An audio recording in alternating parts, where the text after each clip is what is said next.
Witam from BA. This is the Warsaw, Poland update from the 13th of March 2025. A quick summary of what's going down in Poland. Let's start off with foreign affairs. On Wednesday the 12th, Radosław Sikorski, the foreign minister, confirmed that U.S. arms shipments to Ukraine through Poland had returned to normal after its temporary suspension. He also supported new ideas during a meeting with his Ukrainian counterpart Andriy Sybiha in Warsaw, like a ceasefire agreement and negotiations to stop Russia's aggression against Ukraine. The meeting followed talks in Saudi Arabia, where Ukraine agreed to a 30-day ceasefire proposal from the U.S., and in return, the U.S. promised to resume military and intelligence support for Ukraine. Speaking of the foreign minister, on Monday the 10th, Sikorski tweeted that Poland was paying for its own and Ukraine's Starlink internet service in response to Elon Musk's suggestion, saying that Ukraine's army front line would fall apart if he turned Starlink off. Poland said that if Musk decided to do this, it would look for another network. Sikorski also highlighted that Poland had contributed $50 million for Ukraine's access to Starlink, while Musk dismissed Sikorski's comments, saying that Poland paid very little compared to the service cost, and called him a small man. In response, Polish officials confirmed that the U.S. had assured them that Starlink would continue to be available for Ukraine despite the ongoing tensions and disagreements over the satellite system's role in the war. Shifting gears, on Wednesday the 12th, Donald Tusk, the Prime Minister, met with Recep Tayyip Erdogan, the Turkish President, in Ankara, Turkey's capital. Tusk asked Erdogan to take on a more prominent role in bringing peace, stability, and security to Eastern Europe, the Black Sea region, and the Middle East. He said Poland is ready to work closely with Turkey in defense and military industries, and they also discussed boosting trade between their countries from $7 billion to $15 billion. Tusk emphasized the strong and lasting friendship between Poland and Turkey, built on years of trust and cooperation, and highlighted the importance of working together on regional security and efforts to end the war in Ukraine. In another meeting on Tuesday the 11th, science ministers from all 27 EU countries met in Warsaw to discuss priorities in science. They agreed on a new plan focusing on science, innovation, and investing in research and development. The ministers said that the EU Framework Programme, which supports research, innovation, and development across its member states, needs a strong structure and a budget that matches today's challenges, such as achieving technological independence and addressing security concerns.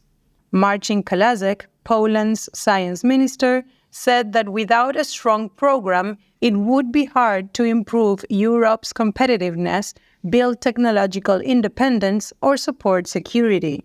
Remember that last week we covered a cyber attack on the Polish Space Agency, or Polsa? Well, on Tuesday the 11th, Krzysztof Paszyk, Poland's Minister of Development, dismissed Grzegorz Rokna, the head of Polsa, due to alleged mismanagement and irregularities in running the agency. In February 2025, Polsa didn't properly warn about the uncontrolled entry of SpaceX Falcon 9 rocket debris into Polish airspace. After the dismissal, Paszyk also ordered a review of the agency's warning system to fix any issues. He is also currently evaluating potential candidates to replace Rokna.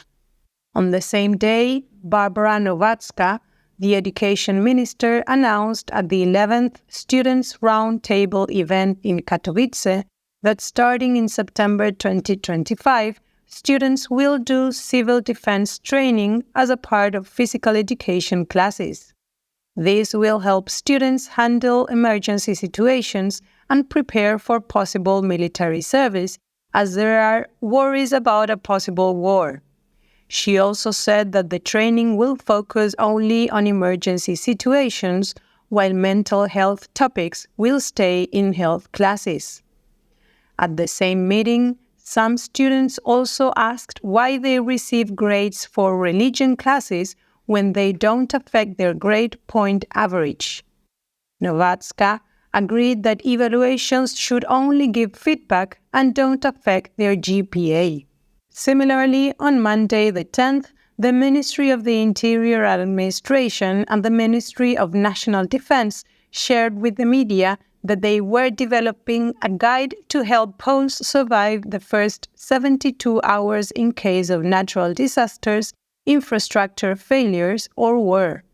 The guide will include tips for first aid, protecting pets, preventing fires, and understanding alarm signals, and it will be available in Polish and other languages, like Ukrainian, to reach everyone in Poland. Additionally, there will be special versions for children and people with disabilities, including in Braille, and it will be distributed to all households later this year. Meanwhile, Poland prepares for the 18th of May presidential elections. On Wednesday the 12th, Maciej Świerski, the head of the National Broadcasting Council, said the council would monitor the election campaign to ensure its fairness, equal access to candidate information, and no censorship. He also criticized the European Commission's plan to oversee Poland's presidential elections through a roundtable meeting where they will check if online platforms like social media and news websites follow election rules. Świerski called the plan an unnecessary interference in Poland's election. Investigators are also currently reviewing over 18,000 complaints the National Broadcasting Council received in early 2025, mostly about concerns over the accuracy of TV coverage of the Great Orchestra of Christmas charity. The council launched 112 cases against broadcasters and fined them a total of 930,000 zloty, which is $223,200 for violations. On another note, on Wednesday the 12th, the Monetary Policy Council informed that inflation this year would be between 4 and 5%, higher than the 3% the National Bank of Poland expected. They predicted inflation would return to the forecasted level in the medium term if interest rates remained unchanged. The council said that past energy price hikes and higher excise duties would push inflation up, and wage growth could keep it high for a while, especially in sectors experiencing rapid expansion.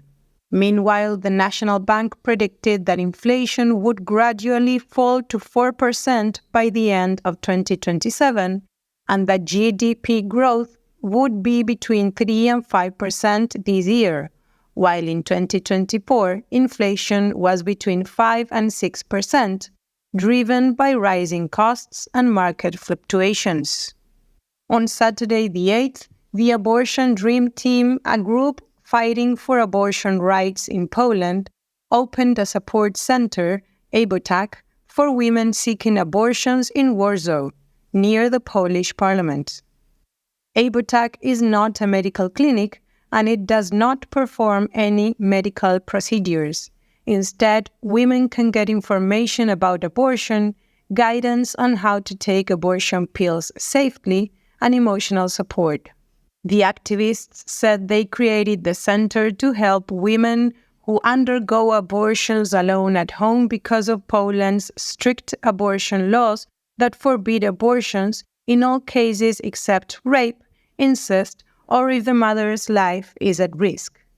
Anti-choice groups protested the center with graphic posters, played baby sounds, and covered the windows of the center with banners. During the 2023 elections, PM Tusk and his civic coalition promised to ease Poland's strict abortion laws within 100 days of taking office. However, nothing has changed yet. Wrapping up this edition with some health news, on Tuesday the 11th, researchers at Warsaw University of Technology received a $1 million grant from the National Science Center to develop a new Alzheimer's drug. Dr. Marcin Poreba is leading the team, which is working on creating antibody-drug conjugates to target specific proteins linked to Alzheimer's disease. These conjugates will improve treatment effectiveness while reducing side effects such as nausea and headaches. The projects will use antibody-drug conjugates, a method used in cancer treatment where an antibody carries a toxic drug to the targeted areas. And that's it for this week. Thank you for joining us. If you have any feedback, send us an email at info@rorschach.com. We want to make our updates better for you. Do zobaczenia!